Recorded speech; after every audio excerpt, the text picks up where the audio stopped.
오늘도 세상에 분주한 많은 일들이 있지만 모든 것을 뒤로하고 주님 앞에 예배드리기 위해서 이 자리에 나온 여러분들에게 하나님의 은혜와 하나님의 사랑이 충만하게 임하기를 주님의 이름으로 축원합니다. 이호라는 시인이 쓴 시 중에 살구꽃 핀 마을이라는 제목의 시가 있습니다. 살구꽃 핀 마을은 어디나 고향 같다. 만나는 사람마다 등이라도 치고 지고 네 집에 들어선들 반겨하니 맞으리. 바람 없는 밤을 꽃그늘에 달이 오면 술 익는 초당마다 젊은 꿈도 이그리니 나그네 저무는 날에도 마음만이 바빠라. 이 시를 읽으면 시골의 목가적인 풍경이 떠오르게 되지요. 시골 정치를 마음껏 느낄 수가 있게 됩니다. 우리가 살아가는 각박하고 치열한 현실과 이 시를 비교해 보면 오래전 아랫집 윗집 사이에 서로 사랑이 있었던 시절이 그리워지고 그 시절을 떠올리게 됩니다. 오늘날 우리가 살아가는 세상은 너무나 치열하고 너무나 각박하기 때문에 마음의 여유가 없고, 마음의 여유가 없다 보니까 돌아볼 수 있는 것도 없고, 돌아보는 것이 없다 보니까 생각도 잊어버린 세상을 살아가게 됩니다. 이렇게 살구꽃 핀 마을 이 시처럼 그 정경이 이루어지면 사람들이 허물이 있고 사람들에게 약점이 있다 할지라도 그 약점을 약점으로 인정하지 않고 포용할 수 있는 그런 삶이 열리게 됩니다. 과거 우리의 삶과 오늘 우리의 삶을 되돌아보면 우리에게는 약점이라는 것이 과거에도 있고 현재도 있지만 오늘날에는 약점이 치명적으로 내 삶을 묶는 장애물이 되고 있다는 것을 느낄 수가 있게 됩니다. 그런데 장애물이 없는, 약점이 없는 사람은 이 세상에 존재하지 않습니다. 신체적인 약점이 있는 사람이 있는가 하면 물질적인 약점이 있는 사람이 있고요, 성격적으로 약점이 있는 사람들도 있습니다. 여성들은 신체적인 약점을 커버하기 위해서 화장도 하고 또 옷도 밝은 색으로 입는 것을 보게 됩니다. 비만이 있는 사람들은 밝은 색 옷을 입지 않죠. 어두운 색 옷을 입게 됩니다. 자기의 약점을 감추기 위한 것이죠. 또 어떤 사람은 물질에 대한 약점이 있어서 뭐만 보면 사야 되는 중독에 빠지는 사람들도 있습니다. 각박한 현실 속에서 받는 스트레스를 풀 길이 없다 보니까 그런 방법으로 중독이 되게 되고 마지막에는 신용불량자가 된다는 것도 잊어버리고 그래서 신용불량자로 낙인이 찍히는 사람들도 우리 주위에서는 볼 수가 있습니다. 그런데 모든 약점 중에서 가장 취약한 약점이 있어요. 그 약점이 뭐냐면 성격의 약점입니다. 어떤 분은 성격이 너무 급합니다. 성격이 너무 급하다 보니까 마음속에 상처가 있어서 치유센터를 찾았는데 치유센터에서 치유를 해내지 못하는 것입니다. 너무나 성격이 급하기 때문에 남 말을 경청하고 말을 들어야 되는데 듣지 않고 자기 이야기만 하다가 끝나버리고 만다라는 것입니다. 오늘 우리가 읽은 성경의 말씀은 우리가 너무나 잘 알고 있는 말씀이죠. 여러분, 우리는 삼손에 대한 이야기는 주일학교 때부터 지금까지 참 마르고 닳도록 들어왔습니다. 그런데 오늘 본문에서 우리가 볼 수 있는 것은 삼손이 배우자를 구하는 장면을 우리에게 보여주고 있습니다. 그 가정에서 삼손의 치명적인 약점이 드러나고 있는 것을 볼 수가 있습니다. 그리고 치명적인 약점은 결국 삼손을 무너뜨리게 하고 삼손을 넘어지게 해서 마지막에는 하나님을 떠나게 만드는 그런 발판이 되게 됩니다.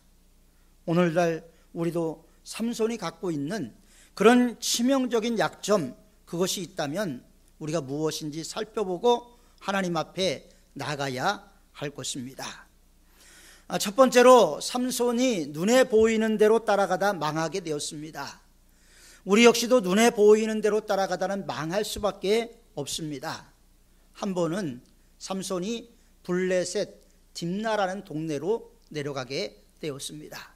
내려가다 보니 한 여성이 있었습니다. 성경은 그 여성을 만난 것도 아니라고 성경은 이야기하고 있습니다. 그냥 봤습니다. 성경 1절에 보면 여자를 보고, 2절에도 보면 한 여자를 보았사오니, 만난 것도 아니고 교제를 한 것도 아니고 그냥 눈으로만 봤어요. 그럼에도 불구하고 삼손은 이 여인을 아내로 삼기를 원했습니다. 아마 긴 머리를 가지고 있었겠지요. 긴 다리를 가졌고 호수 같은 눈을 가졌을지도 모릅니다. 아무튼 얼굴이나 외모에 있어서 삼손을 유혹할 만한 그런 완벽한 조건이 있었던 여인인 것 같습니다. 그렇기 때문에 삼손은 한눈에 매혹이 되고 사로잡히고 말았지요. 삼손은 그 여자를 보고 집으로 돌아왔습니다. 그리고 부모에게 이렇게 말합니다.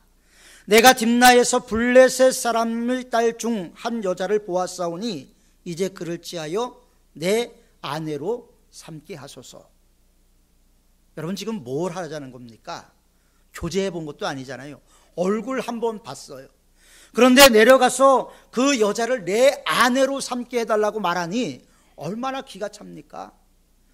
더군다나 그의 부모였던 마노아 같은 경우에는 믿음이 있는 사람이었습니다. 하나님의 계명으로, 하나님의 약속으로 이 삼손이 태어나게 되지 않습니까? 너무나 기가 찼어요. 그래서 이렇게 이야기를 하지요.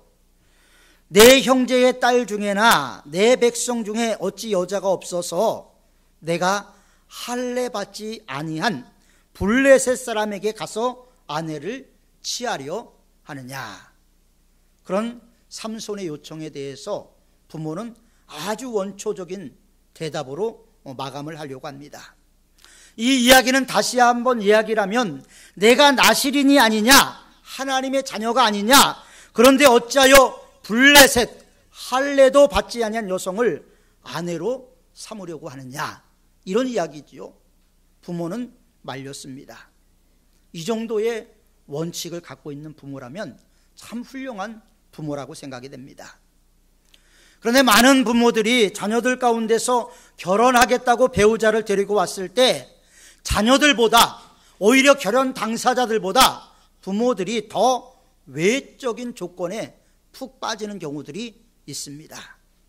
그 집 뭐 하는 집이야? 돈은 얼마나 있대? 땅은 얼마나 가지고 있대? 이런 외형적인 것을 갖고 사람을 평가하려고 합니다. 이런 것들이 최고의 관심사인 부모들은 사실 많이 있습니다.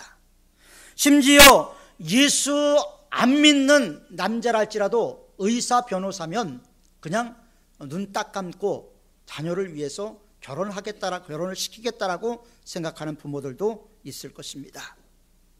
여러분 가운데, 여러분들의 딸들 가운데 결혼을 하겠다고 남편을 데리고 왔는데 예수 안 믿는데 한 달에 1,000만 원을 봅니다.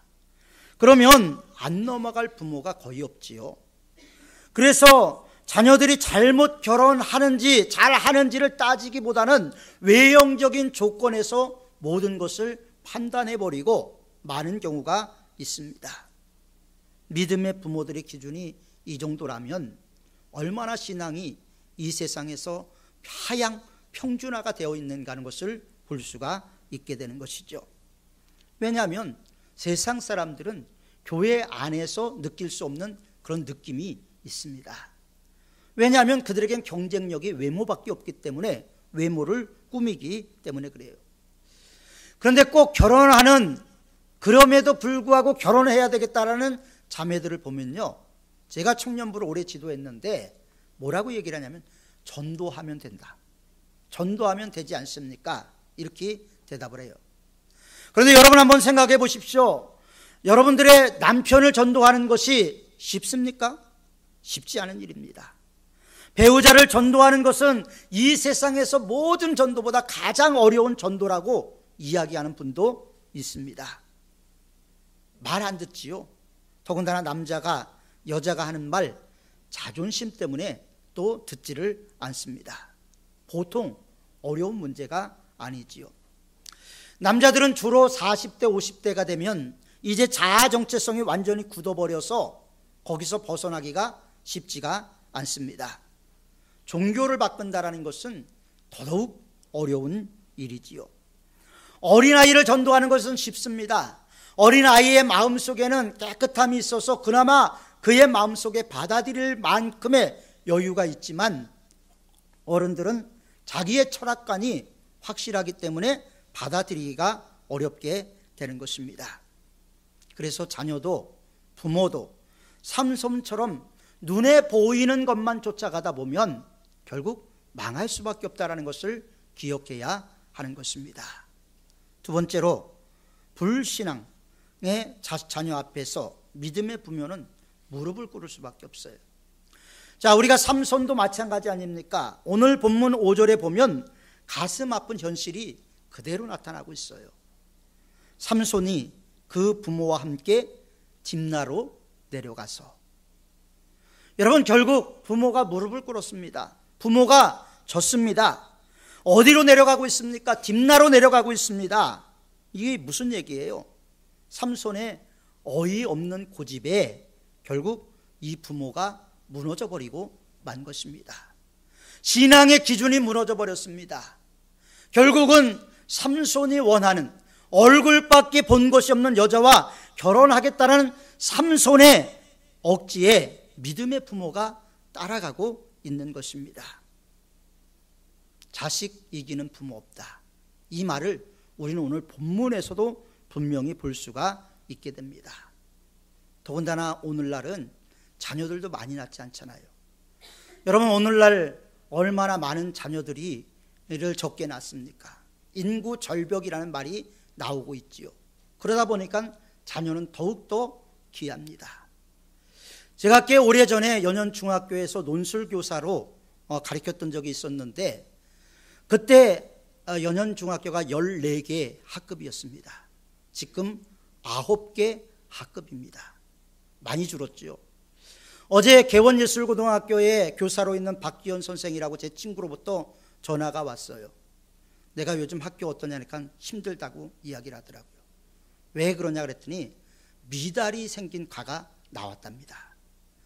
여러분, 개원예술고등학교는 상당히 센 학교였는데 미달이 된 과가 나왔다. 그럼 미술과는 어떠니? 그랬더니 겨우 명목만 유지해서 뭔가 대책을 세우지 않으면 심각한 상황이 이루어지게 됐다라고 이야기를 하는 것을 들었습니다. 점점 자녀는 적지요.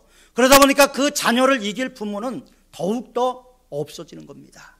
신앙의 기준은 교회에서만 적용이 되고 세상에서는 신앙의 기준이 적용되지 못하는 것이 이 시대의 삶인지도 모릅니다.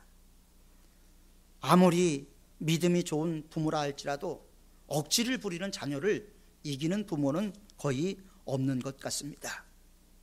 부모가 믿음을 가지고 자녀를 끌어당겨도 자녀가 말을 듣지 않는데, 부모가 믿음이 없으면 자녀가 밀어붙일 때 더욱더 세상으로 나갈 확률은 높게 되는 것입니다.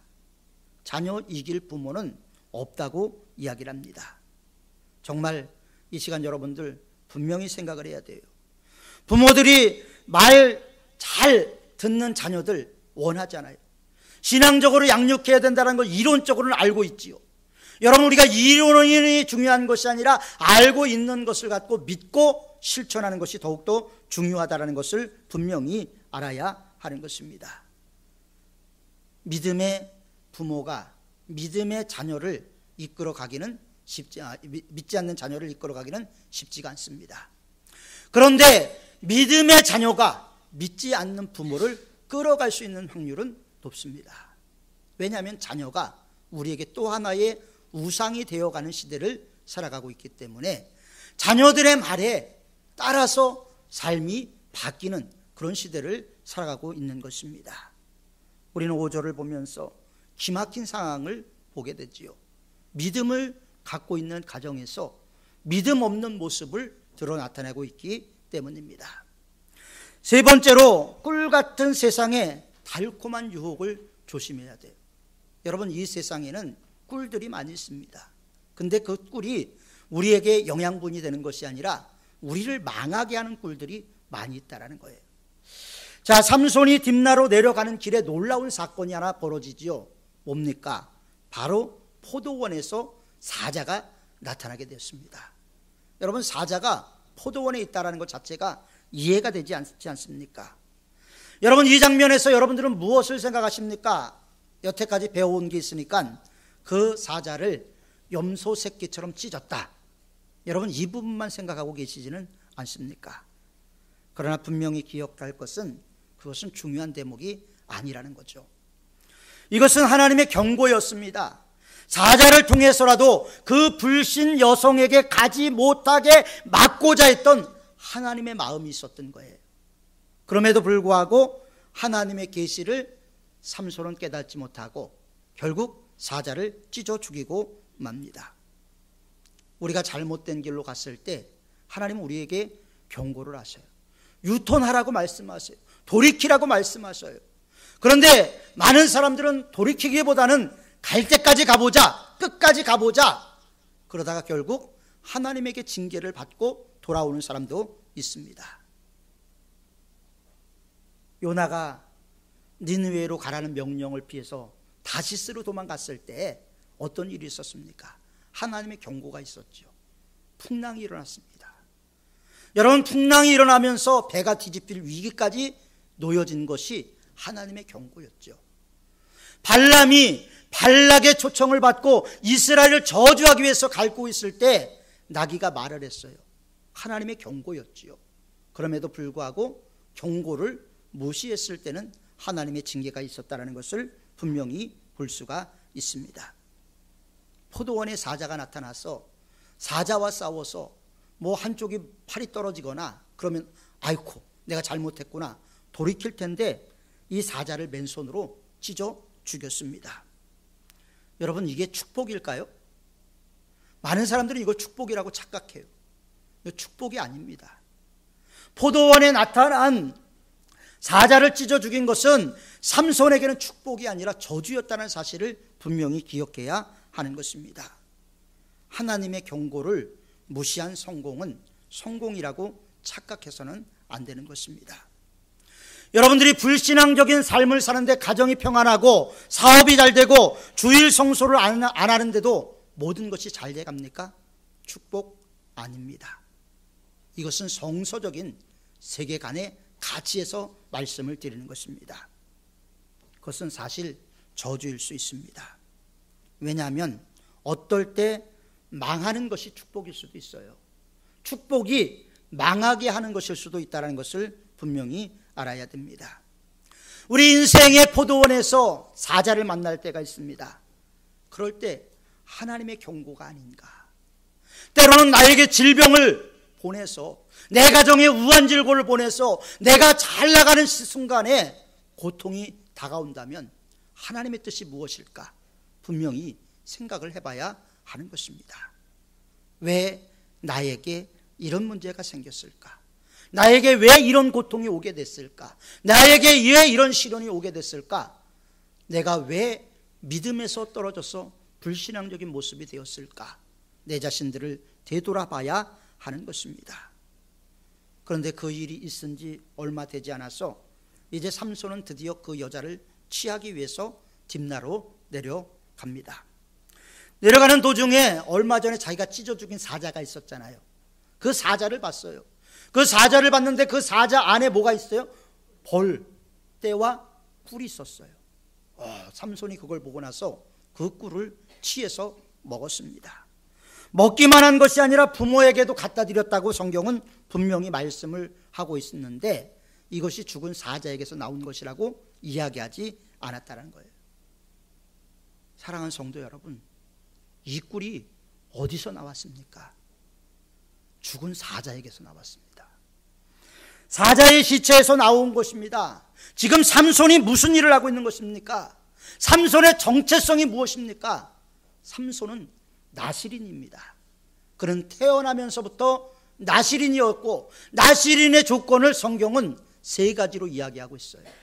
첫 번째, 머리에 삭도를 대지 말 것. 머리털을 깎지 말라는 거죠. 두 번째, 포도주와 그 소산 열매를 먹지 말 것. 그 다음에 세 번째, 시체를 가까이 하지 말 것. 이 세 가지가 나실인들이 평생 지켜야 될 규율이었어요.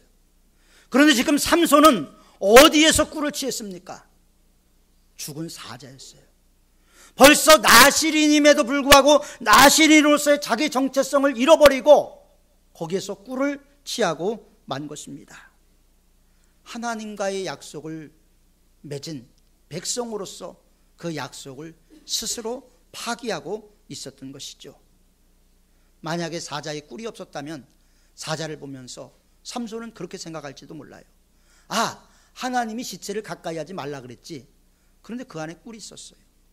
우리의 삶에 언제든지 이런 꿀들이 있을 수 있다는 거예요. 그럴 때 여러분들은 어떤 선택을 하시겠습니까?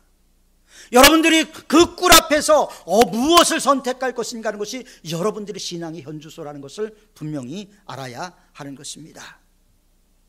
삼손은 시체를 만지면 안 된다라는 언약을 파기하고 말았습니다.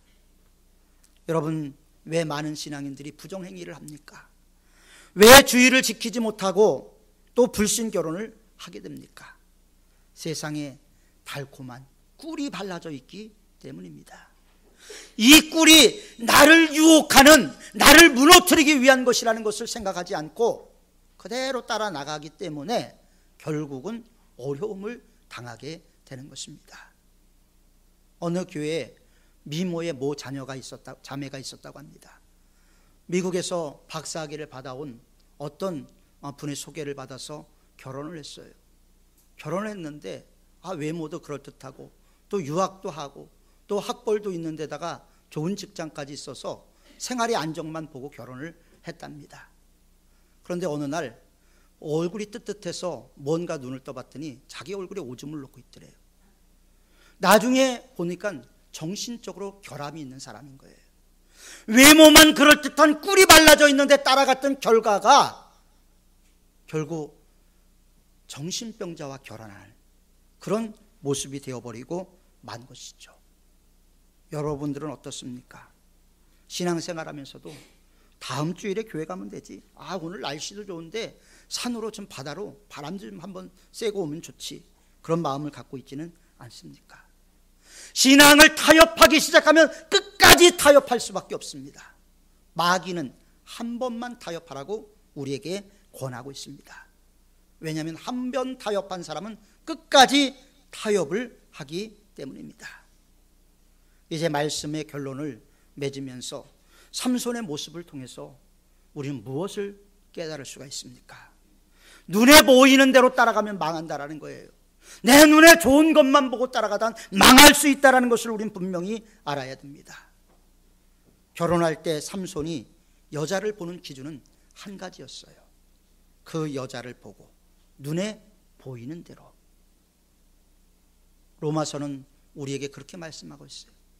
우리 마음속에 하나님 두기를 싫어하며 하나님께서 상실한 마음대로 내어버려 두사 합당치 못한 일을 하게 하셨으니 그래 니들 마음대로 살아봐라 하나님께서 말씀하시니까 그때부터 우리들의 마음속에서 나오는 것이 무엇입니까? 시기, 질투, 악도, 사악 이런 것들이 나오게 되고 부모를 거역하고 하나님을 미워하고 이런 것들이 나온다고 로마서 1장에서 분명히 우리에게 말씀하고 있지 않습니까?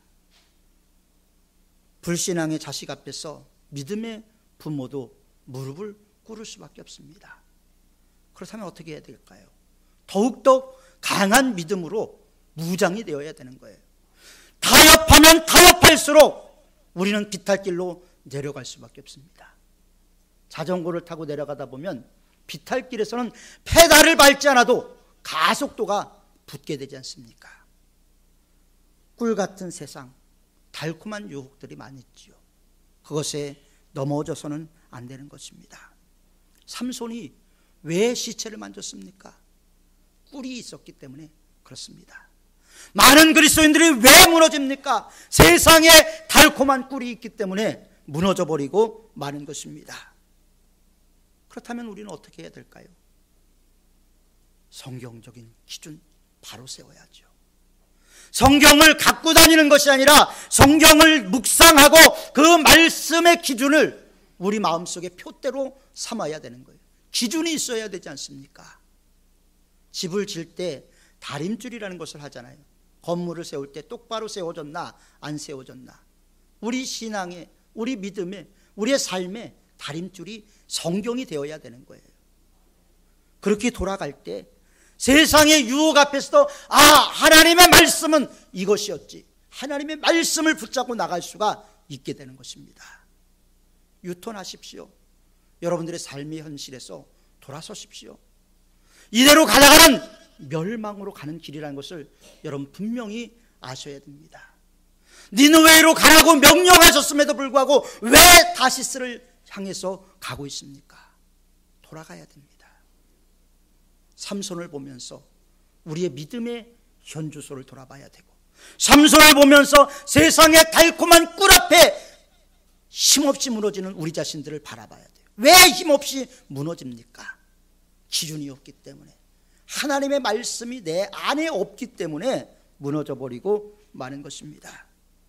우리의 자녀들을 위해서라도, 우리의 자녀가 올바로 성장하기 위해서라도, 우리의 자녀들의 평생의 삶에 올바른 기준을 세워주기 위해서라도 믿음의 부모들이 되시기를 바랍니다. 부모들이 먼저 믿음을 회복하시기를 바랍니다. 그래서 우리 부모님들은 참 믿음이 좋아, 본받아야지, 본받음의 대상, 거울 같은 모습으로 여러분들 앞에 세워지는 그런 가정이 되기를 바랍니다. 우리는 5월을 가정의 달로 지켰습니다. 우리의 가정이 진정 회복되기 위해서는 내가 회복돼야 되고, 내가 먼저 하나님 앞에 올바로 세워져야 하는 것입니다. 그럴 때 세상의 달콤한 유혹 가운데서도 넉넉히 이길 수 있는 힘이 저와 여러분들에게, 또 우리의 자녀들 가운데 임하게 될 줄 믿습니다. 기도하겠습니다. 사랑과 은혜가 풍성하신 아버지 하나님, 오늘 우리가 하나님의 말씀 가운데서 삼손의 무너짐을 보았습니다. 우리 안에 하나님의 말씀이 없어서 무너져가는 이 시대를 바라보면서 우리는 옛날에 어머니들이 불러주었던 찬송가 가사, 성경 말씀들을 기억하면서 성경적인 가치관, 성경적인 세계관, 성경적인 기초를 갖고 이 세상을 살아갈 수 있는 저희들이 될 수 있도록 인도하여 주옵소서. 이 세상이 아무리 달콤하고 우리를 유혹하는 꿀이 발라 있다 할지라도 하나님이 원하는 것이 아니라면 가감히 물리칠 수 있는 저희들이 될 수 있도록 믿음의 주요 온전케 하시는 이 예수님만 바라보고 나가는 저희들 되게 도와 주옵소서. 예수님의 이름으로 기도하옵나이다. 아멘.